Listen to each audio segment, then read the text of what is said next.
നമസ്കാരം.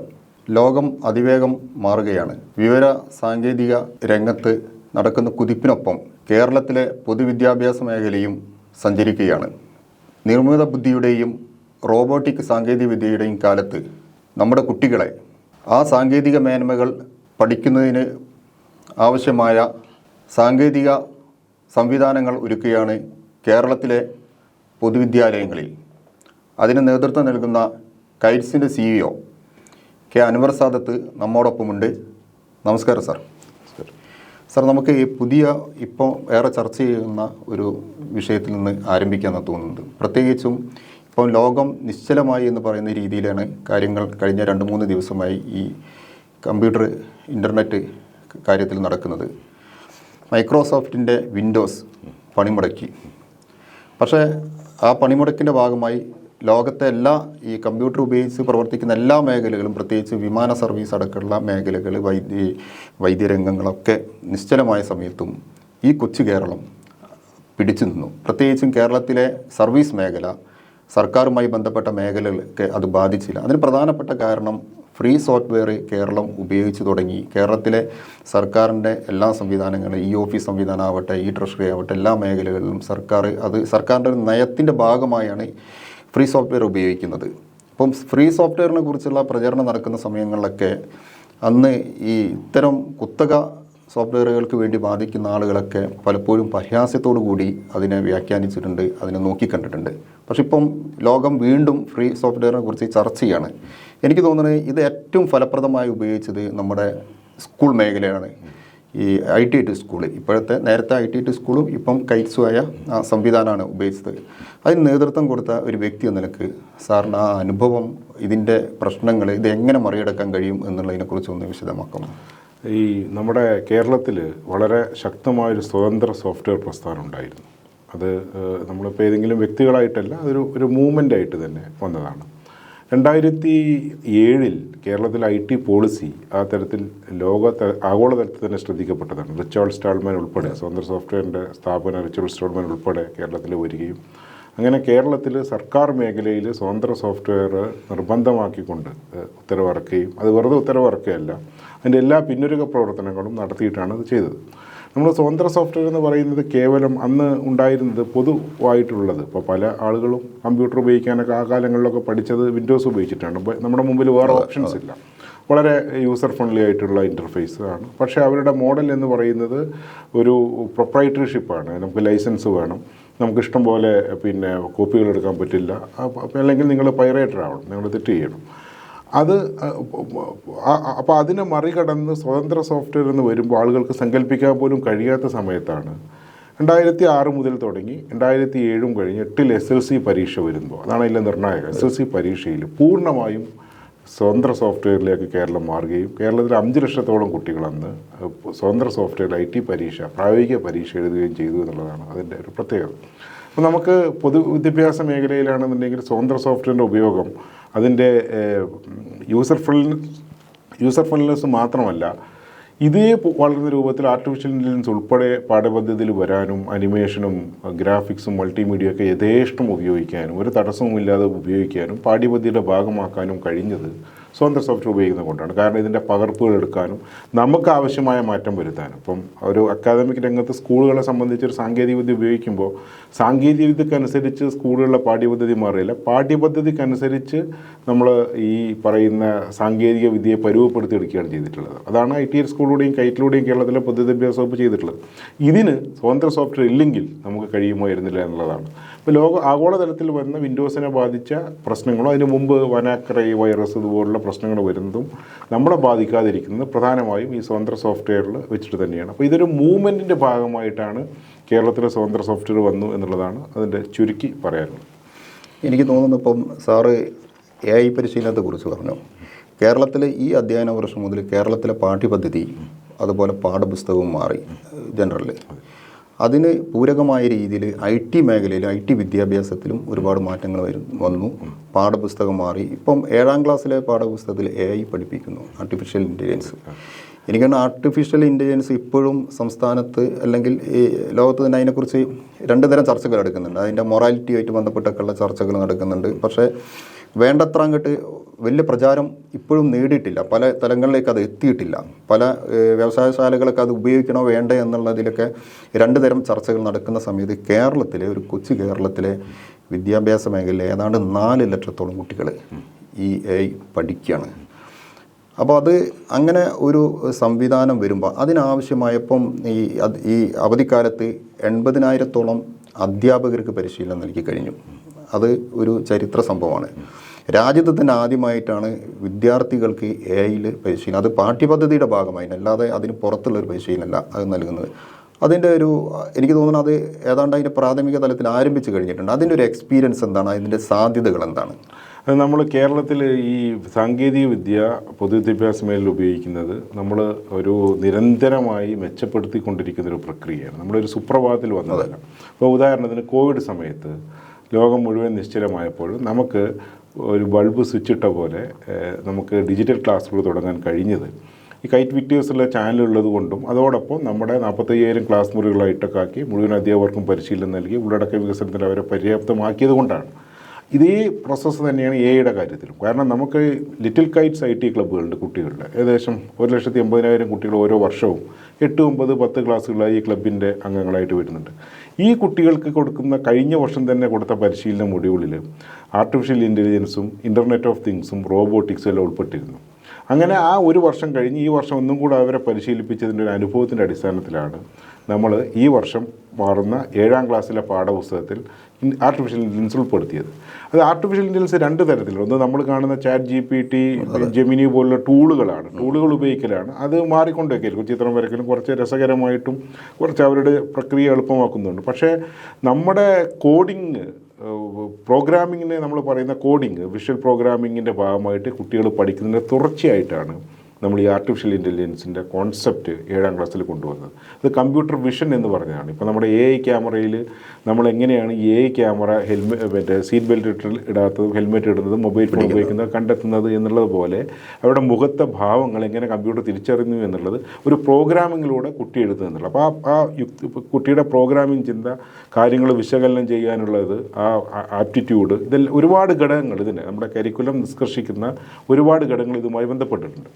അടുത്ത വർഷം നമ്മൾ 8, 9, 10 പാഠപുസ്തകം മാറ്റുമ്പോൾ സ്വാഭാവികമായും ആർട്ടിഫിഷ്യൽ ഇൻ്റലിജൻസ് മാത്രമല്ല റോബോട്ടിക്സും IoT എല്ലാം നമ്മുടെ പാഠ്യപദ്ധതിയിൽ ഇടം പിടിക്കും. അത് നമുക്ക് അപ്പം ഇപ്രാവശ്യം 4 ലക്ഷം കുട്ടികളാണ് 7ാം ക്ലാസ്സിൽ പഠിക്കുന്നതെങ്കിൽ അടുത്ത വർഷം 8, 9, 10 ആകുമ്പോൾ 12 ലക്ഷത്തോളം കുട്ടികൾക്കാണ് AI ഒപ്പം റോബോട്ടിക്സ് IoT ഒക്കെ ഉൾപ്പെടെയുള്ള ഏറ്റവും പുതിയ സാങ്കേതിക വിദ്യകൾ പാഠ്യപദ്ധതിയിൽ ഇടം പിടിക്കുന്നത്. ഇതിന് മുന്നൊരുക്കം എന്നുള്ള നിലക്കാണ് അധ്യാപകർക്ക് പരിശീലനം നൽകുന്നത്. അപ്പോൾ അധ്യാപകർക്ക് പരിശീലനം നൽകുമ്പോൾ അധ്യാപകർക്ക് മാർക്കറ്റിൽ വരുന്ന ടൂളുകൾ അന്തം വിട്ട് ഇരിക്കുകയാണ്. കാരണം AI പ്രശ്നം എന്ന് പറഞ്ഞാൽ AI നമ്മൾ AI ടൂളുകൾ ഉപയോഗിക്കണമെന്നുണ്ടെങ്കിൽ സൗജന്യമായത് കുറവാണ്. അത് തന്നെ നമ്മുടെ സ്വകാര്യ വിവരങ്ങളെല്ലാം നൽകണം. അപ്പോൾ പ്രൈവസി ഇഷ്യൂസ് ഉണ്ട്. പിന്നെ ഇതിനെ മിസ്ഗൈഡ് ചെയ്യുന്നുണ്ട്. ഇപ്പോൾ ഡീപ്പ് ഫേക്ക് പോലുള്ള കാര്യങ്ങൾ. അപ്പം നമ്മൾ ആ ടൂളുകൾ പ്രൈവസി, അവരുടെ ഡാറ്റ നഷ്ടപ്പെടാതെ നമ്മുടായി തയ്യാറാക്കിയുള്ള ഒരു G Suite പ്ലാറ്റ്ഫോം വഴി അവർക്ക് ലോഗിൻ ചെയ്ത് ഉപയോഗിക്കാനുള്ള അവസരം കൊടുത്തു. അതോടൊപ്പം ഇതിൻ്റെ റെസ്പോൺസിബിൾ യൂസ് ഓഫ് AI, എങ്ങനെ ഇതിൻ്റെ ശരി തെറ്റുകൾ കണ്ടെത്താൻ കഴിയണം, എങ്ങനെ ഇതിൻ്റെ ബയാസ് പറ്റണം. പ്രത്യേകിച്ച് വിദ്യാഭ്യാസ രംഗത്ത് നമ്മൾ ആർട്ടിഫിഷ്യൽ ഇൻ്റലിജൻസ് ഉപയോഗിക്കുമ്പോൾ ആഗോള തലത്തിൽ ചർച്ച ചെയ്യപ്പെടുന്നത് അത്ര എളുപ്പമല്ല. കാരണം നിങ്ങൾ പാഠ്യപദ്ധതിയും കരിക്കുലം എന്തുണ്ടെങ്കിലും നിങ്ങൾ AI എഞ്ചിൻ ഡിസൈൻ ചെയ്തിരിക്കുന്നത് പ്രതിലോമകരമായിട്ടാണെന്നുണ്ടെങ്കിൽ അങ്ങോട്ടായിരിക്കും നിങ്ങളറിയാതെ നിങ്ങളെ നയിക്കുന്നത്. അപ്പോൾ നിങ്ങളതിൻ്റെ ആ ഒരു അടിസ്ഥാന കാര്യങ്ങൾ അറിയണം. അതിന് പറ്റുന്ന കരിക്കുലം നിഷ്കർഷിക്കുന്ന തലത്തിലേക്ക് നമ്മൾ അധ്യാപകർ ക്ലാസ് റൂമിൽ വിനിമയം ചെയ്യാൻ പര്യാപ്തമാക്കാനാണ് ഈ ടൂളുകൾ പരിചയപ്പെടുത്തിയത്. ഇതിൻ്റെ ഒരു പ്രൊഡക്റ്റ് എന്ന് പറയുന്നത് കേരളത്തിൻ്റേതായ ഒരു വിദ്യാഭ്യാസ രംഗത്ത് AI എഞ്ചിൻ നമുക്ക് ഈ വർഷം തന്നെ സജ്ജമാക്കാനുള്ള എല്ലാ തയ്യാറെടുപ്പും നമ്മൾ തീർത്തു കഴിഞ്ഞു. അങ്ങനെ വരുമ്പോൾ നമുക്ക് നേരത്തെ മറ്റ് വിൻഡോസിൻ്റെ ആക്രമണം ബാധിക്കാത്ത രൂപത്തിൽ അല്ലെങ്കിൽ വൈറസ് ആക്രമണം ബാധിക്കാതെ സ്വതന്ത്ര ഓപ്പറേറ്റിംഗ് സിസ്റ്റം എന്നുള്ള രൂപത്തിൽ AI ഈ ബയാസും ഈ പറയുന്ന അതിൻ്റെ മറ്റ് അപകടങ്ങളും ഇല്ലാതെ പൂർണ്ണമായും നമ്മുടെ അക്കാഡമിക് ചട്ടക്കൂടിൽ നിന്ന് AI ഉപയോഗിക്കാൻ പറ്റുന്ന തരത്തിലേക്ക് നമുക്ക് മാറാൻ കഴിയും എന്നുള്ളതാണ് അത് നമുക്ക് വ്യക്തമാകുന്നത്. ഇപ്പം നമ്മളിത് പറയുമ്പോഴേ നമ്മുടെ ഇപ്പം ലിറ്റിൽ കൈറ്റ്സ്, ഈ ലിറ്റിൽ കൈറ്റ്സിന് അതിനെക്കുറിച്ച് യൂണിസെഫ് ഒരു വിശദമായ പഠനം നടത്തി ഇപ്പം മുഖ്യമന്ത്രിക്ക് അതിൻ്റെ റിപ്പോർട്ട് സമർപ്പിച്ച് അതിൻ്റെ വിവരങ്ങളൊക്കെ പുറത്തു വന്നിട്ടുണ്ട്. ലോകത്തിന് തന്നെ മാതൃകയാണെന്നാണ് യൂണിസെഫ് പറയുന്നത്. അത് നമ്മൾ ഈ വിദ്യാർത്ഥികൾക്ക് ഈ വിവരങ്ങൾ കൈമാറുന്നൊപ്പം സാമ്പത്തിക മേഖലയിലും നമ്മൾ ഏതാണ്ട് 3000 കോടിയോളം ഈ സ്വതന്ത്ര സോഫ്റ്റ്വെയർ ഉപയോഗിച്ചതിൻ്റെ ഭാഗമായി ലാഭിക്കാൻ കഴിഞ്ഞു എന്നാണ് ഈ അവരുടെ പഠനത്തിലടക്കം പറയുന്നത്. അപ്പം അത് മാത്രമല്ല, ഈ പഠനത്തിൻ്റെ പശ്ചാത്തലത്തിൽ ചില വിദേശ രാജ്യങ്ങൾ, നമ്മുടെ ഫിൻലാൻഡ് അടക്കം ഇത് മാതൃകയാക്കി അവിടേക്ക് ഇത് അഡാപ്റ്റ് ചെയ്യുന്നു, ഈ കേരള മാതൃക കൊണ്ടുപോകുന്നെന്നും പറയുന്നു. കേരളത്തിൻ്റെ ആ ഒരു പശ്ചാത്തലത്തിൽ നിന്നുകൊണ്ട് അതിന് നേതൃത്വം കൊടുക്കുന്ന വ്യക്തി എന്ന നിലയ്ക്ക് ആ പഠന റിപ്പോർട്ടിനെ കുറിച്ചും അതുമായി ബന്ധപ്പെട്ട കാര്യത്തെക്കുറിച്ചും എന്താണ് താങ്കൾക്ക് പങ്കുവെക്കാനുള്ളത്? ലിറ്റിൽ കൈറ്റ്സും ഞാൻ നേരത്തെ പറഞ്ഞ പോലെ നമ്മുടെ ഒരു തുടർച്ചയാണ് നമ്മുടെ കേരളത്തിലെ പൊതുവിദ്യാഭ്യാസ മേഖലയിൽ IT ഇടപെടൽ എന്ന് പറയുന്നത്. നമ്മൾ 2000 മുതൽ തുടങ്ങിയതാണ്.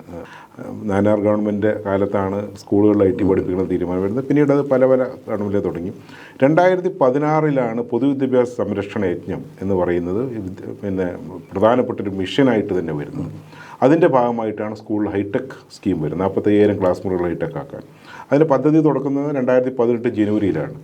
അതേ വേദിയിൽ വെച്ച് തന്നെയാണ്. കാരണം നമുക്കറിയാം 4,752 സ്കൂളുകളിൽ 8 മുതൽ 12 വരെയുള്ള high school, higher secondary, vocational higher സ്കൂളുകളിൽ 45,000 ക്ലാസ് മുറികൾ ഹൈടെക് ആക്കുമ്പോൾ നമ്മുടെ സ്കൂളുകളിലെ ഏറ്റവും പ്രത്യേകത, നമ്മൾ പുറത്തുനിന്നുള്ള ആളെ വെച്ചിട്ടല്ല ഈ കമ്പ്യൂട്ടറുകൾ കൈകാര്യം ചെയ്യുന്നതും പഠിപ്പിക്കുന്നതും. കാരണം അത് നമ്മുടെ ഫിലോസഫിക്കെതിരാണ്. ഈ ഒരു കരിക്കുലർ ഇതിൽ അധ്യാപകൻ തന്നെ പഠിപ്പിക്കുന്നത്. അങ്ങനെ വരുമ്പോൾ ഇതിനെ കൈകാര്യം ചെയ്യാൻ കുട്ടികളുടെ വലിയൊരു ശേഷി നമുക്ക് ആവശ്യമാണ് എന്നതിൻ്റെ തിരിച്ചറിവുന്നതാണ് ലിറ്റിൽ കൈറ്റ്സ് കുട്ടികളെ ഉണ്ടാകുന്നത്. ഒരു സ്കൂളിൽ 20 മുതൽ 40 വരെ, ചില സ്കൂളിൽ ഇപ്പോൾ 2 യൂണിറ്റുകളുണ്ട്. അവർക്ക് വിവിധ മേഖലകളിൽ പ്രത്യേക പരിശീലനം കൊടുത്തു. അന്ന് ആദ്യം നമ്മൾ ഫോക്കസ് ചെയ്തത് ഈ ഉപകരണങ്ങൾ കൈകാര്യം ചെയ്യാൻ തന്നെയാണ്, അതിൻ്റെ ചെറിയ കംപ്ലൈൻറ്റുകൾ പരിഹരിക്കാൻ. അപ്പോൾ അതിനു മുമ്പ് നമുക്ക് സ്കൂൾ കുട്ടിക്കൂട്ടം എന്ന് പറയുന്നതും സ്റ്റുഡൻറ്റ് സ്കൂൾ IT കോർഡിനേറ്റർ എന്ന് പറഞ്ഞ സംവിധാനങ്ങളൊക്കെ ഉണ്ടായിരുന്നു. നമ്മളതിനെ കൂടെ സ്റ്റുഡൻറ്റ് പോലീസ് കേഡറ്റിൻ്റെ മാതൃകയിൽ സ്ട്രക്ചർ ചെയ്തിട്ടാണ് അത് കൊണ്ടുവന്നത്. അത് 18-19 കഴിഞ്ഞ് കോവിഡ് വന്നിട്ട് പോലും നമുക്കതിനെ വലിയ തടസ്സപ്പെടാതെ മുന്നോട്ട് കൊണ്ടുപോകാൻ പറ്റിയെന്നുള്ളതാണ്. അങ്ങനെ ഇരിക്കുമ്പോഴാണ് നമ്മുടെ കേരളത്തിലെ സംഘം ഫിൻലൻഡ് മാതൃക പഠിക്കാൻ പോയപ്പോൾ നമ്മുടെ കാര്യങ്ങളിലൂടെ കേട്ടപ്പോഴാണ് ഈ ലിറ്റിൽ കൈറ്റ്സിൻ്റെ കാര്യത്തിൽ അവർ താല്പര്യപ്പെടുപ്പിച്ചത്. എൻ്റെ ഒരു നിശ്ചിത പ്രദേശത്ത് ഇത്രയും കൂടുതൽ കുട്ടികൾ, ഒരു സമയം 60,000 കുട്ടികൾ ഒരു ക്ലാസ്സിൽ, ഇപ്പം 4 ലക്ഷം കുട്ടികൾ 60,000 ഏകദേശം 10-15% കുട്ടികളായി. അവർക്ക് ഒരേപോലെ അവസരം കിട്ടുകയും അവർ ഇതുവഴി മറ്റു കുട്ടികളെ പഠിപ്പിക്കുകയും ചെയ്യുന്ന ഒരു സാഹചര്യം.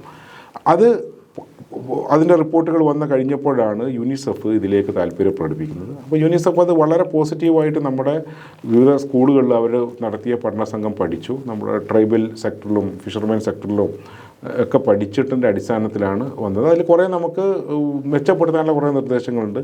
പക്ഷേ ഇത് അവർ പറഞ്ഞത് ലോ ഇൻകം, മിഡിൽ ഇൻകം കൺട്രീസിന് മാത്രമല്ല, ഗ്ലോബൽ നോർത്തിന് എന്ന് പറഞ്ഞാൽ വികസിത രാജ്യങ്ങൾക്ക് വരെ മാതൃകയാക്കാൻ പറ്റുന്ന ഒരു ഇവർ രാജ്യത്തിനകത്ത് പുറത്തു പോയിട്ട് അത്ര ഒരു മാതൃകയാണെന്നാണ് അതിൻ്റെ ഒരു രത്ന ചുരുക്കം.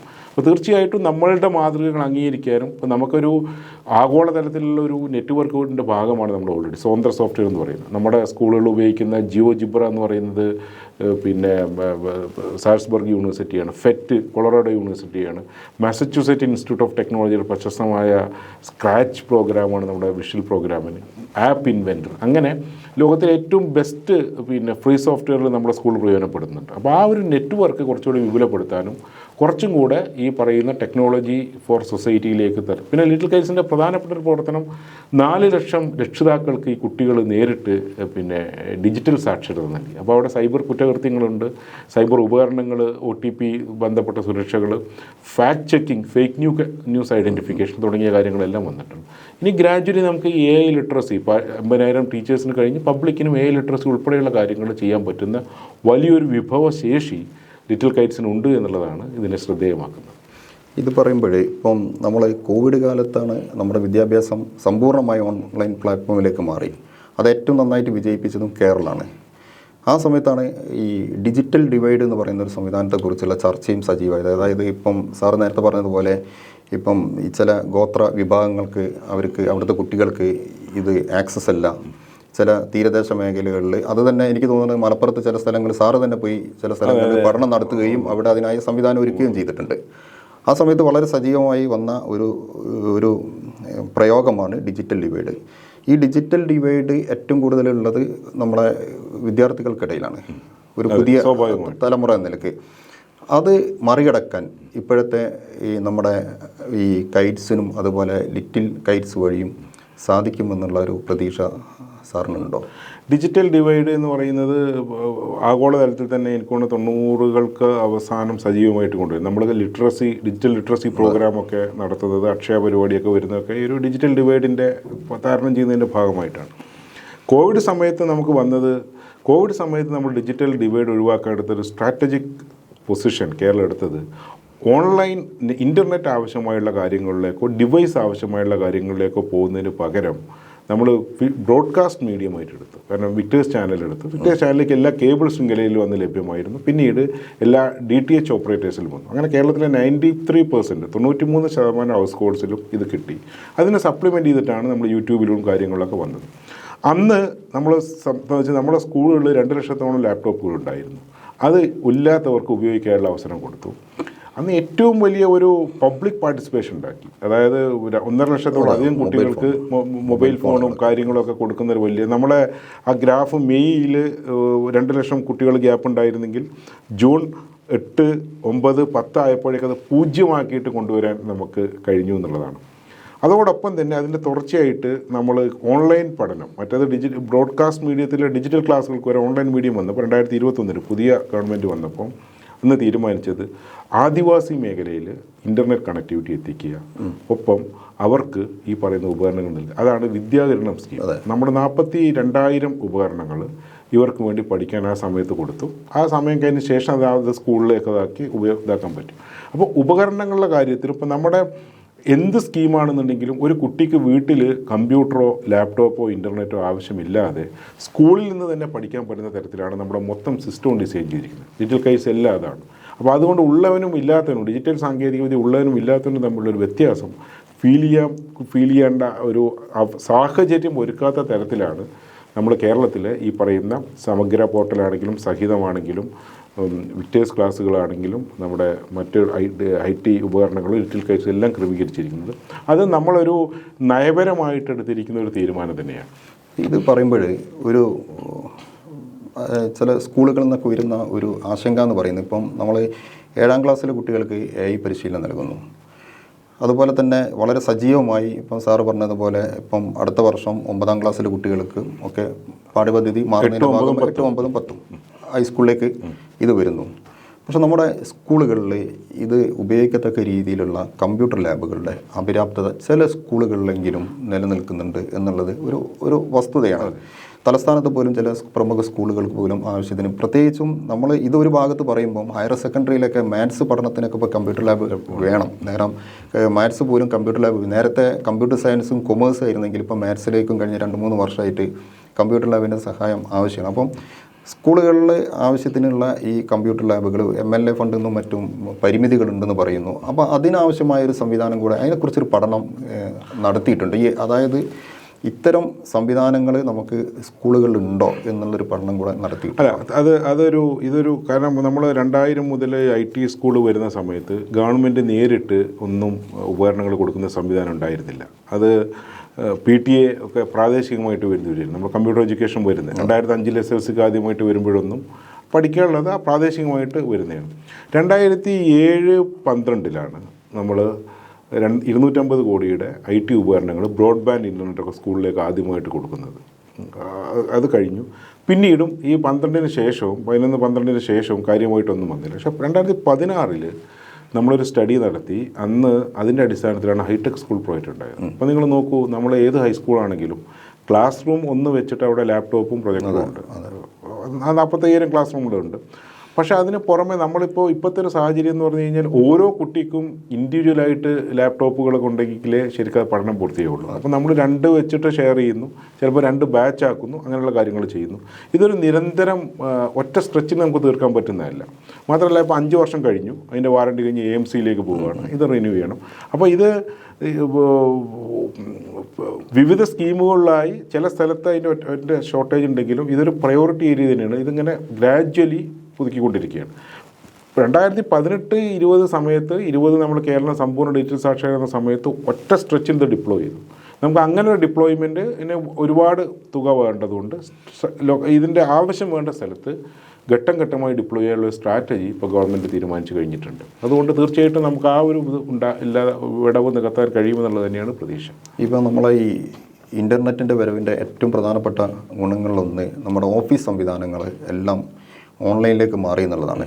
അതിൻ്റെ ഒരു ഗുണം പേപ്പർലെസ് ആയി എന്നുള്ളതാണ്. പക്ഷേ ഏറ്റവും കൂടുതൽ പേപ്പർ ഇപ്പോഴും ഉപയോഗിക്കുന്നൊരു മേഖല വിദ്യാഭ്യാസമല്ല. ഞാൻ ഉദ്ദേശിക്കുന്നത് പാഠപുസ്തകങ്ങളാണ്. ലക്ഷക്കണക്കിന് പാഠപുസ്തകങ്ങളാണ് ഓരോ അധ്യയന വർഷവും നമ്മൾ പ്രിൻ്റ് ചെയ്യുന്നത്. അത് 1-ാം ക്ലാസ് മുതൽ 8-ാം ക്ലാസ് വരെ സൗജന്യമാണ്. പിന്നെ 9, 10 ആണെന്നുണ്ടെങ്കിൽ ഒരു ചെറിയ നാമമാത്ര തുകയ്ക്കാണ് സർക്കാർ. അതിൻ്റെ ഇത്ര ബൾക്കായിട്ട് അച്ചടിക്കുന്നതുകൊണ്ട് അതിൻ്റെ പ്രിൻറ്റിങ് ക്വാളിറ്റിയെക്കുറിച്ചടക്കം എല്ലാ കാലത്തും വിമർശനങ്ങൾ വരാറുണ്ട്.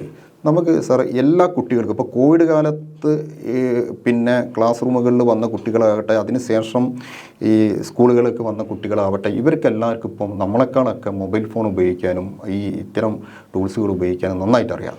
അപ്പം അങ്ങനെയാണെങ്കിൽ ഇപ്പം ഇതൊരു സമ്പൂർണ്ണമായി ഒരു IT ലെവലിലേക്ക് പോകണം എന്നുണ്ടെങ്കിൽ ഈ കുട്ടികൾക്ക് സർക്കാരിനോ അല്ലെങ്കിൽ മറ്റേതെങ്കിലും സംവിധാനത്തിലൂടെ മുഴുവൻ കുട്ടികൾക്കും പിന്നെ ടാബ് പ്രൊവൈഡ് ചെയ്തുകൊണ്ട് അവരുടെ ഈ പാഠ്യപദ്ധതികൾ, പാഠപുസ്തകങ്ങൾ, പാഠഭാഗങ്ങൾ ടാബിലേക്ക് നമുക്ക് അപ്ലോഡ് ചെയ്ത് പഠിപ്പിക്കാവുന്ന ഒരു സംവിധാനം ചില വിദേശ രാജ്യങ്ങളൊക്കെ ഉള്ളത്. എനിക്കൊരു കേരളത്തിൽ തന്നെ ചില ഈ പബ്ലിക് അൺഎയ്ഡഡ് സ്കൂളുകളിൽ പോലും ഈ സംവിധാനം ഇപ്പം വന്നിട്ടുണ്ടെന്നാണ് ഞാൻ മനസ്സിലാക്കുന്നത്. ഇതിൻ്റെ മറ്റൊരു ഗുണം എല്ലാ വിദ്യാഭ്യാസ കമ്മീഷനുകളും ബാലാവകാശ കമ്മീഷനൊക്കെ പറഞ്ഞതാണ് പുസ്തകഭാരത്തെക്കുറിച്ച്. ആ പുസ്തകഭാരം ഇപ്പോഴത്തെ ഒരു സംവിധാനത്തിൽ ഒരു നിലക്കും കുറയ്ക്കുക. കാരണം നമ്മുടെ വിവരങ്ങൾ അതിവേഗം മാറിക്കൊണ്ടിരിക്കുക. അതെല്ലാം നമുക്ക് ആഡ് ചെയ്തിട്ടുള്ളതാണ് പാഠപുസ്തകങ്ങൾ ഇറങ്ങുന്നത്. ഒന്ന്, പുസ്തകത്തിൻ്റെ ഭാരം കുറയ്ക്കാൻ വേണ്ടി കഴിയും. 2, പരിസ്ഥിതി സംരക്ഷിക്കാൻ കഴിയും. 3-മത്തത് ഏറ്റവും ആധുനികമായ സംവിധാനത്തിലേക്ക് കുട്ടികൾ അവർക്ക് അത് വളരെ അവരെ വിരൽത്തുമ്പിൽ എത്തുന്നൊരു സംവിധാനം. അങ്ങനെ എന്തെങ്കിലും ആലോചന നടക്കുന്നുണ്ടോ? ഇതിൽ ഒരുപാട് ഘടകങ്ങളുണ്ട്. ഒന്ന്, നിങ്ങൾ പറയുന്നത് പാഠപുസ്തകങ്ങൾക്ക് പകരം പൂർണ്ണമായും ടാബ്, മൊബൈൽ ഫോൺ പോലുള്ള സംവിധാനങ്ങൾ വരുന്നതാണ്. അത് ഞാൻ വ്യക്തിപരമായിട്ടും അതിനെതിരാണ്. നമ്മുടെ ഈ രംഗത്തെ, വിദ്യാഭ്യാസ രംഗത്തെ വിദഗ്ധന്മാർ, പ്രത്യേകിച്ച് കുട്ടികളുടെ ആരോഗ്യവും സ്ക്രീൻ ടൈമും ഒക്കെ ബന്ധപ്പെട്ട കാര്യങ്ങൾ നോക്കുമ്പോഴും അത് ശാസ്ത്രീയമല്ല. വിദേശ രാജ്യങ്ങളിൽ പോലും ആ ഒരു സിസ്റ്റം ഇപ്പോൾ വന്നിട്ടില്ല. അതിൻ്റെ ഒരുപാട് കാരണം, നമ്മുടെ കോവിഡിന് ശേഷം വന്ന വലിയൊരു അപകടം നമ്മുടെ കുട്ടികളിൽ ഇപ്പം നിങ്ങൾ സമഗ്ര പോർട്ടൽ അല്ലെങ്കിൽ ബാക്കിയുള്ള കാര്യങ്ങൾ ഉപയോഗിക്കണമെന്ന് പറഞ്ഞ് വിപുലമായിട്ട് ക്യാമ്പയിൻ നടത്തിയായിരുന്നു ലിറ്റിൽ കൈറ്റ്സിനെ വെച്ചിട്ട്. നമ്മൾ 2019 20 ആദ്യമൊക്കെ. കോവിഡിന് ശേഷം വന്നത് പ്രത്യേകിച്ച് 1 to 7 ക്ലാസ്സുകളിലെ പ്രൈമറി, അപ്പർ പ്രൈമറി ക്ലാസ്സിലെ കുട്ടികളിലെ സ്ക്രീൻ ടൈം എങ്ങനെ കുറയ്ക്കാൻ പറ്റും എന്നുള്ളതാണ് നമ്മൾ ഗൗരവമായിട്ട് നോക്കേണ്ടത്. കാരണം അത് വളരെ എഫക്റ്റീവായിട്ട് വരില്ല. ഈ പാഠപുസ്തകങ്ങൾ, ഇപ്പോൾ നമ്മൾ പത്രങ്ങൾ നമ്മൾ പുതിയ തലമുറ അത് കുറേ ഇതിലൂടെ മൊബൈലിലൂടെയാണ് നോക്കുന്നതെങ്കിൽ പത്രങ്ങൾ അച്ചടിക്കുന്നത്, അത് വായിക്കുമ്പോഴുള്ള ഒരു കാര്യങ്ങൾ. അപ്പോൾ പാഠപുസ്തകങ്ങൾ എന്ന് പറയുന്നത് ഒരു പ്രോസസ്സുണ്ട് അത് ചെയ്യുന്നത്. നിങ്ങൾ ഡിജിറ്റൽ സംവിധാനത്തിലേക്ക് മാറുമ്പോൾ അതിൻ്റെ പവർ അവൈലബിലിറ്റി, ക്ലാസ് റൂമിൽ അത് നോക്കുന്നത്, അത് ഫ്രീക്വൻ്റായിട്ട് അപ്ഡേറ്റ് ചെയ്യേണ്ടി വരുന്ന പ്രശ്നം, എത്ര അതിൻ്റെ വാറണ്ടി ഉണ്ടാവും എന്നുള്ള കാര്യങ്ങൾ, അത് കൊണ്ടുപോകുന്ന കാര്യങ്ങൾ നോക്കുമ്പോഴും, സ്ക്രീൻ ടൈം ഉൾപ്പെടെയുള്ള കാര്യങ്ങൾ നോക്കുമ്പോഴും, അത് നമുക്ക് പൈസ ഉണ്ടെങ്കിൽ പോലും അത് ചെയ്യാൻ പാടില്ല എന്നുള്ളതാണ്. അത് ഞാനിപ്പോൾ വളരെ ചുരുക്കി പറയാം. അതിൻ്റെ എക്സ്പേർട്സ് ഒപ്പീനിയൻ പറയുന്നത്, അക്കാഡമിക് സ്റ്റഡികളും അങ്ങനെയാണ് സൂചിപ്പിച്ചിട്ടുള്ളത്. ഇത് പൂർണ്ണമായിട്ടും ഞാൻ മനസ്സിലാക്കിയത് ഇതൊരു ഫാഷന് വേണ്ടി പല സ്വകാര്യ സ്കൂളുകൾ ഇങ്ങനെ ചെയ്തിട്ടുണ്ടെങ്കിലും അവരെല്ലാം തിരിച്ചു വന്നു എന്നുള്ളതാണ് മനസ്സിലായത്. അത് ഇപ്പോൾ നിങ്ങൾ US പോയി നോക്കൂ. നമ്മൾ ഇവിടുത്തെ പോലെ കുട്ടികളെ പുസ്തക സെക്ഷൻ, ഫിസിക്കൽ പുസ്തകങ്ങൾക്ക് വേണ്ടി എന്തുമാത്രം എഫേർട്ടാണ് അവരെടുക്കുന്നത്. കുട്ടികൾ ഫിസിക്കലി പുസ്തകങ്ങൾ തൊട്ട് വായിക്കണമെന്നാണ് പറഞ്ഞത്. അതിന് വൈകാരികമായിട്ടുള്ള കാര്യം മാത്രമല്ല ഞാൻ പറഞ്ഞത്, അക്കാദമിക് പരമായിട്ടാണെന്നുണ്ടെങ്കിലും ആരോഗ്യപരമായിട്ട് ഏറ്റവും പ്രധാനപ്പെട്ടതും അത് നമുക്ക് ആ സിസ്റ്റത്തിലേക്ക് പോകുക എന്നുള്ളത് തന്നെയാണ്. ഇപ്പം കോവിഡ് കാലത്ത് ഓൺലൈൻ വിദ്യാഭ്യാസത്തെക്കുറിച്ച് സാറ് നേരത്തെ സൂചിപ്പിച്ചു. എനിക്ക് തോന്നുന്നു അന്ന് എല്ലാ മേഖലയും അടച്ചിട്ട സമയത്ത്, എല്ലാ മേഖലയിലും പ്രതിസന്ധി നേരിട്ട സമയം ഇനി എന്ത് എന്നാലോചിക്കുന്ന ടൈമിൽ അല്പെങ്കിലും അതിജീവിച്ചത് വിദ്യാഭ്യാസ മേഖലയാണ്. കാരണം ഒരു ചെറിയ സ്റ്റാഗ്നേഷന് പെട്ടെന്ന് തന്നെ നമ്മൾ പഠനരംഗത്തേക്ക് നമുക്ക് തിരിച്ചു വരാൻ കഴിഞ്ഞു, മറ്റൊരു മാധ്യമം വഴിയാണെങ്കിൽ പോലും. അതിൻ്റെ ഏറ്റവും പ്രധാനപ്പെട്ട ഗുണങ്ങളിലൊന്ന്, ഈ വീടുകളിലിരുന്ന് കുട്ടികളിത് പഠിക്കുമ്പോൾ അച്ഛനും അമ്മയും സഹോദരി അമ്മൂമ്മയും അപ്പൂപ്പനൊക്കെ ഈ അധ്യാപിക അല്ലെങ്കിൽ അധ്യാപകൻ കാണാതെ അപ്പുറത്തുപ്പുറത്ത് ഇരുന്ന് ഈ ക്ലാസ്സുകൾ വീക്ഷിക്കുന്ന ഒരു വളരെ രസകരമായ സന്ദർഭങ്ങൾ എനിക്ക് തോന്നുന്നു വീടുകളിലുള്ള പല മുതിർന്ന ആളുകളും പിന്നെ ഈ കുട്ടികളുടെ ക്ലാസ്സിന് വേണ്ടി കാത്തിരുന്ന സമയങ്ങളുണ്ടായിട്ടുണ്ട്. ഒരു നൊസ്റ്റാൾജിക് ഫീൽ പലർക്കും ഉണ്ടായിട്ടുണ്ട്. ആ ഒരു അനുഭവം ഒന്ന് പങ്കുവെക്കാമോ? അല്ല, തീർച്ചയായിട്ടും ഈ കോവിഡ് സമയത്തുണ്ടായിരുന്ന പഠനം വിടവില്ലാതാക്കിയെന്ന് നമുക്ക് പറയാൻ പറ്റില്ല. അത് ആ ഗ്യാപ്പ് തന്നെയാണ്. അത് കുറയ്ക്കാൻ പറ്റിയെന്നുള്ളതാണ്. അറ്റ്ലീസ്റ്റ് നമ്മൾ കുട്ടികളെ എൻഗേജ്ഡ് ആക്കാൻ പറ്റിയെന്നുള്ളത്. ഇത് നമ്മൾ പ്രതീക്ഷിച്ചതിനേക്കാളും അപ്പുറം സക്സസ് ആവാൻ കാരണം എന്ന് പറഞ്ഞു കഴിഞ്ഞാൽ, നമ്മൾ ഒന്നാമത്തെ ദിവസം രണ്ടാമത്തെ ദിവസമൊക്കെ നോക്കുമ്പോൾ ക്ലാസ്സുകൾ 50 ലക്ഷം 60 ലക്ഷമൊക്കെ കാണുന്നു. അപ്പോൾ കേരളത്തിലുള്ള മൊത്തം 1ാം ക്ലാസ്സുകാർ കണ്ടു കഴിഞ്ഞാൽ 5 ലക്ഷം 6 ലക്ഷമൊക്കെ വരുള്ളൂ. അതായത് ചാനലിന് പുറമെയാണ്, ഞാൻ യൂട്യൂബിലായി പറഞ്ഞത്. അപ്പോൾ നോക്കുമ്പോൾ ഞങ്ങൾ ആ ടെറൈൻ നോക്കുമ്പോൾ US എല്ലാ കോണ്ടിനെൻറ്റിലും കണ്ടിട്ടുണ്ട്. അപ്പോൾ അവിടെ ഒരു ഓപ്ഷനും ഇല്ല. ഓൺലൈൻ ക്ലാസ്സിൻ്റെ കാര്യം അവർക്ക് ആലോചിക്കാൻ പറ്റുന്നില്ല, അവരൊക്കെ വരുന്നുള്ളൂല്ലോ. നമ്മുടെ ആഗോള മലയാളികൾ അവരുടെ ഗ്രഹാതുരതയോടുകൂടെ അവിടെ സ്കൂള് ക്ലാസ്സും കൂടെ ആസ്വദിച്ചു എന്നുള്ളതാണ് അതിൻ്റെ പ്രത്യേകത. രക്ഷിതാക്കൾ ഇടപെട്ടു. മാത്രമല്ല, നമ്മുടെ പൊതുവിദ്യാലയങ്ങളിലെ ക്ലാസ്സുകളുടെ മേന്മ പൊതുസമൂഹത്തിന് മനസ്സിലാക്കാൻ ഇതുകൊണ്ട് അവസരം കിട്ടി. ഇതിലേറ്റവും പ്രധാനപ്പെട്ട ഒരു കാര്യം, പക്ഷേ നമ്മൾ പിന്നീട് വേണ്ടത്ര ടാപ്പ് ചെയ്തില്ല. ഇപ്പോൾ നമ്മുടെ സ്കൂളിലൊരു 60-65% പലപ്പോഴും സാങ്കേതികമായിട്ട് ഇംഗ്ലീഷ് മീഡിയമാണ്. 40% താഴെ ഉള്ളൂ മലയാളം മീഡിയം. അത് കുറഞ്ഞു വരികയാണ്. പക്ഷേ നമ്മുടെ ക്ലാസ്സുകൾ ഇംഗ്ലീഷ് മീഡിയം ക്ലാസ്, നമ്മൾ മലയാളം മീഡിയം ക്ലാസ്സുകൾ കൊടുത്തപ്പോൾ ഇംഗ്ലീഷ് മീഡിയം കുട്ടികൾക്ക് ആദ്യം കുറച്ച് ബുദ്ധിമുട്ടുണ്ടായിരുന്നു. പിന്നീട് ഇംഗ്ലീഷും കൂടെ പറയാൻ തുടങ്ങി. അവർ പറയുന്നത് ഇത് ഗ്രഹിക്കാൻ ഏറ്റവും നല്ലത് മലയാളം മീഡിയമാണെന്നാണ്. അത് നമ്മൾ അന്ന് ക്യാഷ് ചെയ്യാൻ പറ്റില്ല എന്നുള്ളൊരു സങ്കടമുണ്ട്. അങ്ങനെയാണെങ്കിൽ നമുക്ക് മാതൃഭാഷയിലുള്ള ഈ പഠനം കൊണ്ടുപോകാൻ പറ്റിയിരുന്നു. അപ്പോൾ അങ്ങനെ കേരളത്തിലെ പൊതുവിദ്യാഭ്യാസ മേഖലയിലെ ക്ലാസ്സുകളുടെ ഗുണനിലവാരം, കാരണം നമ്മൾ ഏറ്റവും ബെസ്റ്റ് ടീച്ചേഴ്സിനൊന്നല്ല വിളിച്ചത്, തിരുവനന്തപുരത്ത് നിന്ന് കിട്ടുന്ന ടീച്ചേഴ്സിനെയാണ്.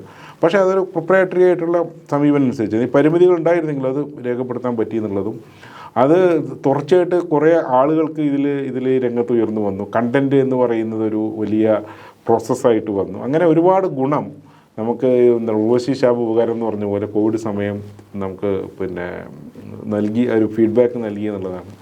എനിക്ക് തോന്നുന്നത് കൈറ്റ് വിക്ടേഴ്സൊക്കെ ജനകീയമായതല്ല, ഇത് 2006 മുതൽ നമ്മൾ ടെലികാസ്റ്റ് ചെയ്തുകൊണ്ടിരിക്കുകയാണെന്നുണ്ടെങ്കിലും ഇതിൻ്റെ ഒരു ഗുണം കിട്ടിയതും ആൾക്കാർ കൂടുതൽ അറിഞ്ഞതും ഈ സമയം കൊണ്ടാണ്. മറ്റൊന്ന്, ഇപ്പം ഹയർ സെക്കൻഡറിയിൽ ഇപ്പോൾ ഈ സംവിധാനം ഇല്ലല്ലോ.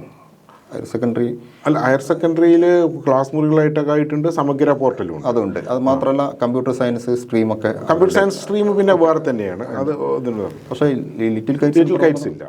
വ്യാപിപ്പിക്കാൻ എന്തെങ്കിലും വ്യാപിപ്പിക്കുക എന്ന് പറഞ്ഞു കഴിഞ്ഞാൽ പ്രാക്ടിക്കലായിട്ട് നമുക്ക് 2200-ഓളം സ്കൂളുകളാണ് ലിറ്റിൽ കൈറ്റ്സ് യൂണിറ്റുള്ളത്. ഇവിടെ എല്ലാ ഹയർ സെക്കൻഡറി യൂണിറ്റും ഉണ്ട്. അപ്പോൾ ഈ 8, 9, 10 കുട്ടികളുടെ പ്രവർത്തനം തന്നെ അങ്ങോട്ട് വ്യാപിപ്പിക്കുന്ന ഒരു കാര്യമാണ് ഇപ്പോൾ നമ്മൾ ചെയ്തുകൊണ്ടിരിക്കുന്നത്. പ്രായോഗികമായിട്ട് ഹയർ സെക്കൻഡറിയിൽ അവിടെ ക്ലാസ് കിട്ടുന്ന സമയം, പിന്നെ അവിടെ ഈ പ്രവേശന പരീക്ഷകൾക്കുള്ള അങ്ങനെ കുറച്ച് പ്രായോഗിക ബുദ്ധിമുട്ടുണ്ട്. അതുകൊണ്ട് അതിൻ്റെ ഒരു മാനേജബിലിറ്റിയുടെ ഇഷ്യൂ ഉണ്ട്. അതിൻ്റെ സാധ്യത നമ്മൾ നോക്കുന്നുണ്ട്, ക്ലോസ്ഡ് ആയിട്ടില്ല. അപ്പോൾ യുനിസെഫിൻ്റെ ഒരു ശുപാർശയും എല്ലാ സ്കൂളിലേക്ക് എത്തിക്കണം, ഹയർ സെക്കൻഡറിയിലേക്ക് മാറ്റണം എന്നുള്ളതാണ്. ആ കാര്യം നമ്മൾ ആലോചിക്കുന്നുണ്ട്. ഔദ്യോഗികമായ തീരുമാനങ്ങളിലേക്ക് എത്തിയിട്ടില്ല. മറ്റൊന്ന്, ഇപ്പം നേരത്തെ നമ്മൾ വിൻഡോസിൻ്റെ വിഷയം പറഞ്ഞു, അത് കേരളം ഏതാണ്ട് പിടിച്ചു നിന്നു. പക്ഷേ ഇനിയും ഇതുപോലുള്ള സംവിധാനമുണ്ട്. കൂടുതൽ ശക്തമായ രീതിയിലേക്ക് വരുന്നതിന് കേരളത്തിലെ എല്ലാ മേഖലയിലേക്കും ഈ സ്വതന്ത്ര സോഫ്റ്റ്വെയർ സംവിധാനം കൂടുതൽ ശക്തിപ്പെടുത്തുന്നതിനുള്ള ആലോചന, അതിൻ്റെ ഭാഗമായുള്ള അതിൻ്റെ ചുമതല, അതിന് ഒരു പുതിയ പ്ലാറ്റ്ഫോം തയ്യാറാക്കുന്നതിനൊക്കെ ലിറ്റിൽ കൈറ്റ്സിനെ ചുമതലപ്പെടുത്തിയിട്ടുണ്ട്. അതിനെക്കുറിച്ചൊന്ന് തീർച്ചയായിട്ടും നമ്മളിപ്പം ഈ സ്വതന്ത്ര സോഫ്റ്റ്വെയറിൻ്റെ വലിയൊരു നേട്ടമായിരുന്നു നമ്മൾ ഈ രംഗത്ത് പ്രവർത്തിക്കുന്ന democratic alliance for knowledge freedom, DAKF നേതൃത്വത്തിൽ ഓഗസ്റ്റിൽ കഴിഞ്ഞ ഏകദേശം ഒരു വർഷം മുമ്പ് പറഞ്ഞ ഫ്രീഡം ഫെസ്റ്റ് 2023. അപ്പോൾ അതിൻ്റെ മുന്നോടിയായിട്ട് നമ്മൾ സ്കൂളുകളിലും കേന്ദ്രീകരിച്ചും ജില്ലകൾ കേന്ദ്രീകരിച്ചും പബ്ലിക്കിന്, കാരണം സ്വതന്ത്ര സോഫ്റ്റിൻ്റെ വലിയൊരു മൂവ്മെൻറ്റ് 2007, 10, 11 സമയത്തൊക്കെ ഉണ്ടായിരുന്നു. പിന്നീട് അത് അത്ര വന്നില്ല, കാരണം കേരളം കുറച്ച് ഇതിന് ആശങ്കകൾ പരിഹരിച്ചൊരു സ്റ്റെബിലൈസ്ഡ് ആയിരുന്നു. പക്ഷേ വീണ്ടും നമ്മൾ അതിൻ്റെ ഒരു ക്യാമ്പയിൻ ഉൾപ്പെടെ തുടങ്ങേണ്ട സമയമായിരിക്കുന്നു. അത് വന്നപ്പോൾ പബ്ലിക്കിന് ഇതിനെക്കുറിച്ചുള്ള അഭിപ്രായങ്ങൾ ഇതാക്കാൻ, ഇൻസ്റ്റാൾ ചെയ്ത് കൊടുക്കാൻ സ്വതന്ത്ര സോഫ്റ്റ്വെയർ എന്ന് പറയുമ്പോൾ നമ്മൾ ഈ നേരത്തെ നിങ്ങൾ പറഞ്ഞില്ലേ, യുനിസെഫിൻ്റെ റിപ്പോർട്ടിൽ അവർ എടുത്തു പറഞ്ഞൊരു പഠനം 3000 കോടി എന്ന് പറഞ്ഞാൽ 2 ലക്ഷം കമ്പ്യൂട്ടറിൽ, ഒരു കമ്പ്യൂട്ടറിൽ ഉപയോഗിക്കേണ്ട സോഫ്റ്റ്വെയറുടെ വാല്യൂ ആണ് 1.5 ലക്ഷം.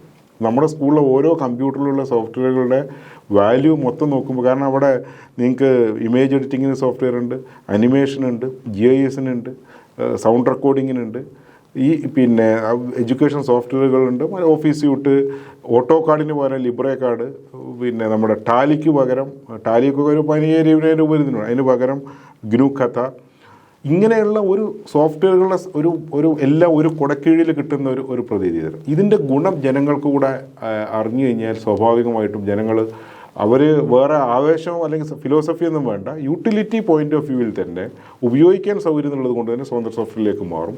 അതിനുള്ള ശ്രമങ്ങൾ നമ്മൾ ഈ പറയുന്ന സ്വതന്ത്ര സോഫ്റ്റ്വെയർ രംഗത്തെ ഏജൻസികളുമായിട്ടും ഒക്കെ ഇതാക്കാൻ കൈറ്റ് മുൻകൈ എടുക്കും. ലിറ്റിൽ കൈറ്റ്സ് അതിൽ പ്രധാന ചാലക ശക്തിയായിരിക്കും. ഇപ്പോൾ സ്കൂളുകളിൽ വളരെ സജീവമായി ഇപ്പോൾ ലിറ്റിൽ കൈറ്റ്സ് പ്രവർത്തിക്കുന്നുണ്ട്. ഇപ്പം AI സാങ്കേതിക വിദ്യ വരുന്നു. ഇപ്പം സാറിന് നേരത്തെ പറഞ്ഞ റോബോട്ടിക് നിർമ്മിതിയിലേക്ക് വളരെ സജീവമായി കിടക്കാൻ പോകണം. ഇപ്പം സ്കൂൾ കലോത്സവങ്ങൾ, അതുപോലെ ഇപ്പം നമുക്ക് കായികമേളയുണ്ട്, അതിന് ഒളിമ്പിക്സ് അതെ പേര് ഈ അധ്യയന വർഷം മുതൽ അത് ആരംഭിക്കുകയാണ്. സ്കൂൾ കലോത്സവം വളരെ സജീവമായി നടക്കുന്നൊരു സംസ്ഥാനമാണ് കേരളം. നമുക്ക് ഈ ലിറ്റിൽ കൈറ്റ്സിൻ്റെ പ്രവർത്തനം ഇതൊക്കെ നടക്കുന്നുണ്ടെങ്കിലും ഒരു സ്വതന്ത്രമായ രീതിയിൽ ഈ ഒരു സാങ്കേതിക വിദ്യയുടെ ഒരു കലോത്സവം രീതിയിലേക്ക് എന്തെങ്കിലും ഒരു ആലോചന നടത്തുന്നുണ്ടോ? അങ്ങനെ എന്തെങ്കിലും നടത്താൻ സംവിധാനം? നമ്മുടെ സ്കൂൾ കലോത്സവം പിന്നെ കായികോത്സവത്തോടൊപ്പം തന്നെ ശാസ്ത്രോത്സവമുണ്ട്. അതിൻ്റെ ഭാഗമായിട്ട് IT മേളയുണ്ട്. ഈ IT മേളയിൽ ഇപ്പോൾ digital painting, programming, Malayalam computing, അതുപോലെ പ്രസൻറ്റേഷൻ, IT ക്വിസ്, ഇങ്ങനെയുള്ള വിവിധ മത്സരങ്ങളുണ്ട്. നമ്മൾ തീർച്ചയായിട്ടും ഈ മത്സര ഇനങ്ങളുടെ ഭാഗമായിട്ട് AI ബന്ധപ്പെട്ട കാര്യങ്ങൾ, ഇപ്പോൾ കോഡിങ്ങിലൊക്കെ ബന്ധപ്പെട്ട അങ്ങനെ ഒരു എൻജിൻ, പിന്നെ നമ്മൾക്ക് ചെറിയ പ്രോഗ്രാമിംഗ് കാര്യങ്ങളൊക്കെ ചെയ്യാം. അത് സ്വാഭാവികമായിട്ട് ഇതിൻ്റെ ഭാഗമായിട്ട് വരും. കാരണം അനിമേഷൻ ഒന്നും നേരത്തെ വന്നിരുന്നില്ല, അത് 2 വർഷം മുമ്പാണ് തുടങ്ങിയത്. അപ്പോൾ അനിമേഷൻ മത്സര ഇനമാണ്, നമ്മൾ പബ്ലിക്കിൻ്റെ അത് അറിയുണ്ടാവില്ല. നമ്മുടെ സ്കൂൾ കുട്ടികളിൽ സ്കൂൾ തലം, സബ് ജില്ലാതലം, ജില്ലാതലം, സംസ്ഥാന തലം വരെ അനിമേഷൻ ഒരു മത്സര ഇനമാണ് നമ്മുടെ ഇതുപോലെ. അപ്പോൾ ആ തരത്തിൽ AI വരികയും നമ്മുടെ പൊതുവിദ്യാഭ്യാസ വകുപ്പ് മന്ത്രി ഒരു കാര്യം പറഞ്ഞിട്ട്, നമ്മുടെ സ്കൂളിൽ ഉപയോഗിക്കുന്ന സോഫ്റ്റ്വെയറുകൾ കുട്ടികൾ AI ഉൾപ്പെടെയുള്ള നേട്ടങ്ങൾ അധ്യാപകരുടെ എല്ലാം ഒരു വലിയ കോൺക്ലേവിൻ്റെ രൂപത്തിൽ പബ്ലിക്കിന് മുമ്പിൽ അവതരിപ്പിക്കാനും അതും ഈ വർഷം തന്നെ പ്ലാൻ ചെയ്യുന്നുണ്ട്. സ്കൂളുകളിൽ മിക്ക സ്കൂളുകളിൽ ടിങ്കറിംഗ് ലാബുകൾ പലയിടത്തുണ്ട്.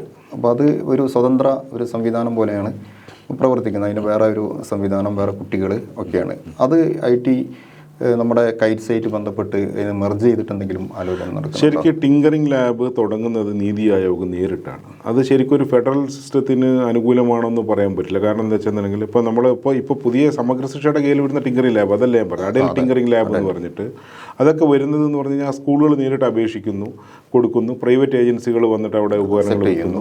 അപ്പോൾ അവർ 1 വർഷം 2 വർഷം അത് സപ്പോർട്ട് ചെയ്യും, അത് കഴിഞ്ഞ് അവർ പോകും. പരിശീലനം നൽകുന്നത് മാത്രമല്ല അതിനൊരു 10 ലക്ഷം 15 ലക്ഷം രൂപ വരും. ഇതിന് പകരമാണ് റോബോട്ടിക് കിറ്റുകൾ എന്നുള്ള ഡീസെൻട്രലൈസ് ഉള്ള ഒരു കോൺസെപ്റ്റ് നമ്മൾ കൊണ്ടുവന്നത്. അപ്പോൾ അവിടെ 3D പ്രിൻ്റർ അങ്ങനെ പോലുള്ള സംവിധാനങ്ങൾ ഉണ്ടാവില്ല. അത് നമ്മളിപ്പോൾ 2000 സ്കൂളിൽ 9000 റോബോട്ടിക് കിറ്റ് കൊടുത്തു. ഈ വർഷം 20,000 കൂടെ കൊടുക്കാൻ പോകണം. അങ്ങനെ 29,000 റോബോട്ടിക് കിറ്റുകൾ വരും.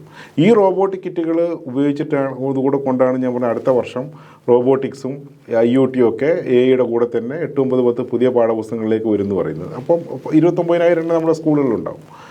നമുക്ക് ഇത് വെച്ചിട്ടുള്ള ഓപ്പൺ ഹാർഡ്വെയർ ആർഡിനോ ഉപയോഗിച്ച് ഈ വിഷ്വൽ പ്രോഗ്രാമിംഗ് ഉപയോഗിച്ചുള്ള എക്സ്പീരിയൻസ് നടത്തിയിട്ട് ഈ കുട്ടികൾക്കുള്ള കുറച്ചും കൂടെ ഒരു എക്സ്പോഷർ വിസിറ്റ് ടിങ്കറിംഗ് ലാബ് ആക്കുക എന്നുള്ള രൂപത്തിൽ. അപ്പോൾ ടിങ്കറിംഗ് ലാബിനെ ഒരു ഹബ്ബാക്കി മാറ്റിയിട്ട് മറ്റുള്ള സാധാരണ പ്രവർത്തനങ്ങൾ റോബോട്ടിക് കിറ്റ് വെച്ച ഓരോ സ്കൂളിലും 2000-2500 സ്കൂളിലും നടത്തിയിട്ട് അവർക്ക് ചില പ്രത്യേക പ്രവർത്തനങ്ങൾ ഇവിടെ കൊണ്ടുവന്ന് നടത്താൻ പറ്റുന്ന രൂപത്തിലേക്കാണ് ഇപ്പോൾ ആലോചിച്ച് വരുന്നത്. അത് തീർച്ചയായിട്ടും ഇവർക്കുള്ള എക്സ്പോഷർ കൂട്ടും. ഇപ്പം അവസാനമായിട്ടൊരു കാര്യം, ഇപ്പം ഈ ഗോത്ര വിഭാഗങ്ങൾക്കിടയിൽ അവരുടെ മേഖലയിൽ ഈ ഒരു ഡിജിറ്റൽ ഡിവൈഡ് കുറയ്ക്കുന്നതിനാവശ്യമായ ഒരു ഇടപെടൽ ഇപ്പം സർക്കാർ നടത്തുന്നുണ്ട്, വിദ്യാർത്ഥികൾക്കിടയിൽ കൈറ്റ്സ് നടത്തുന്നുണ്ട്. ഇപ്പം ഇതിൻ്റെ ഒരു പരിമിതിയായിട്ട് എനിക്ക് തോന്നുന്നത്, ഇപ്പം നമുക്ക് ഈ ടൂൾസുകളും നമുക്ക് ആനിമേഷൻസും മറ്റേ ക്ലാസ്സുകളും എല്ലാം ഉണ്ടെങ്കിലും ഈ ഗോത്ര വിഭാഗത്തിലെ കുട്ടികൾ പലപ്പോഴും അവരുടെ ഡ്രോപ്പ് ഔട്ടിന് പോലും കാരണം അവരുടെ ജീവിത രീതിക്ക് ചേർന്ന രീതിയിലുള്ള പാഠപുസ്തകവും പാഠ്യപദ്ധതിയല്ല, അവരുടെ ശീലങ്ങൾക്കനുസരിച്ചല്ല, അവരുടെ കളികൾ, അവരുടെ പാട്ടുകളൊന്നും അല്ല നമ്മൾ വളരെ കേന്ദ്രീകൃതമായി തയ്യാറാക്കുന്നതാണ്. അതിപ്പം മറികടക്കുന്നതിന് SSK ഒക്കെ ആദ്യം ഗോത്ര വിഭാഗങ്ങൾക്ക് വേണ്ടിയിട്ട് അവർ പ്രത്യേക പുസ്തകങ്ങളും പാഠ്യപദ്ധതികളൊക്കെ കൊണ്ടുവരുന്നുണ്ട്. ഇപ്പം നിങ്ങൾക്ക് മുമ്പിലും അതൊരു വെല്ലുവിളിയല്ലേ? അല്ലെങ്കിൽ ആ കുട്ടികളെ ഇതുമായി അടുപ്പിക്കത്തക്ക രീതിയിൽ എന്തെങ്കിലും പുതിയ ആലോചന കൈറ്റ്സ് നടത്തുന്നുണ്ട്? അല്ല, നമ്മളൊരു ഇൻക്ലൂസീവ് എഡ്യൂക്കേഷൻ വളരെ പ്രധാനപ്പെട്ടാണ്. ഇപ്പോൾ നമ്മളതിൽ ഏറ്റവും വളരെ സക്സസ്ഫുള്ളായിട്ട് ഇടപെട്ടത് വിഷ്വലി ചലഞ്ചറായിട്ടുള്ളതാണ്. ഓർക്കൊക്കെ വെച്ചിട്ട് നമ്മൾ ചെയ്യുന്നു. പിന്നെ ഹിയറിംഗ് ഇമ്പയർഡിന് നമ്മൾ നോക്കുന്നുണ്ട്. ഓട്ടിസ്റ്റിക് അത് ആ ഏരിയയിലുള്ള കുട്ടികൾക്കാണ് കുറച്ചും കൂടെ നമ്മുടെ എഡ്യൂട്ടൈൻമെൻറ്റ് പ്ലാറ്റ്ഫോം കുറച്ചുകൂടെ വരുന്നത്. അപ്പോൾ ഗോത്ര വിഭാഗം ഒരു സ്പെസിഫിക് സെക്ടറാണ്. പക്ഷേ 2 തരം അപ്രോച്ചാണ് അവിടെ ഉള്ളത്. ഒന്ന് ഈ പറയുന്ന പോലെ ഇപ്പോൾ പാഠ്യപദ്ധതി പരിഷ്കരണത്തിൻ്റെ ഭാഗമായിട്ട് പ്രത്യേകമായിട്ട് അത് പറഞ്ഞിട്ടുണ്ട് CRTയുടെ. SSKക്ക് അതിന് പ്രത്യേക ഇൻ്റർവെൻഷൻസ് ഉണ്ട്, അതിന് ഇതുണ്ട്. പക്ഷേ നമുക്ക് വ്യത്യസ്ത മോഡലുണ്ട്. ഇപ്പോൾ ഓടപ്പള്ള സ്കൂൾ വയനാട്, നമ്മുടെ ഹരിത വിദ്യാലയത്തിൽ ഒന്നാമത് വന്ന സ്കൂളിലൊന്നാണ്. അവിടെ 50% പട്ടികവർഗ വിദ്യാർത്ഥികളാണ്, ഗോത്രവർഗ വിദ്യാർത്ഥികളാണ്. അവർ മെയിൻ സ്ട്രീമിലേക്ക് കൊണ്ടുവന്നിട്ടാണ് ഇവരെ പിന്നെ ഇൻ്റർനാഷണൽ എക്സ്പോഷറുള്ള രൂപത്തിൽ ഇംഗ്ലീഷ് സംസാരിപ്പിക്കാൻ ഇതൊക്കെ കഴിഞ്ഞത്. അപ്പോൾ ഇത്തരത്തിലുള്ള ടൂളുകൾ കൊടുത്തിട്ട് ഓരോ സ്ഥലത്തും പ്രാദേശികമായിട്ട് പറ്റുന്ന തരത്തിലുള്ള ഇൻ്റർവെൻഷൻ നടത്താൻ എവിടെയൊക്കെ ടെക്നോളജി വേണം അതിന് നമ്മൾ വിദ്യാഭ്യാസ വകുപ്പിനും മറ്റു വകുപ്പിനും വേണ്ട സപ്പോർട്ട് കൊടുക്കുക എന്നുള്ളതാണ് ഇപ്പോൾ കൈറ്റ് ഫോക്കസ് ചെയ്യുന്നത്. നമ്മുടെ പൊതുവിദ്യാലയങ്ങളിൽ പഠിക്കുന്നത് പണ്ട് നമ്മൾ പറയാറ് പാവപ്പെട്ട കുട്ടികൾ പഠിക്കുന്ന സ്കൂളിൽ ആ കൺസെപ്റ്റ് മാറിയിട്ടുണ്ട്. പൊതുവിദ്യാലയങ്ങളിൽ പാവപ്പെട്ട കുട്ടികളുമുണ്ട്. അതേ സമയത്ത് സമൂഹത്തിൻ്റെ ഉന്നത ഈ ഉദ്യോഗസ്ഥ തലത്തിലൊക്കെയുള്ള അവരുടെ കുട്ടികളൊക്കെ പഠിക്കുന്നതാണ് ഇപ്പം നമ്മുടെ പൊതുവിദ്യാലയങ്ങൾ.